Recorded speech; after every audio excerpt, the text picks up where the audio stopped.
magpo 5 years na pangatlong kontrata. Ay, wow! So, mabait talaga siya, sis, no? Mga anong mga experiences mo sa kanya dati nung bago ka pa lang? Lahat, bawal cellphone, pinagbibintangan ka na habang paano ka makakaluto, yung cellphone nasa isang kama, yung isa nagluluto. O, di ba? Pero hindi mo yung ginagawa, syempre, alam mo yung trabaho mo. Laging may oras ka pag may free time ka, magse-cellphone ka. Pag wala kang free time, just leave it there. Ganun lang yun.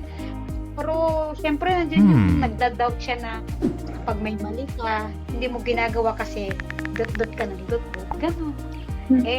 Pasok dito, labas dito. Ganun lang. Yes. Grabe na, sis. Mas OFW, kasambahay sa isang bansa, hindi lang pare-pareho. Mahirap.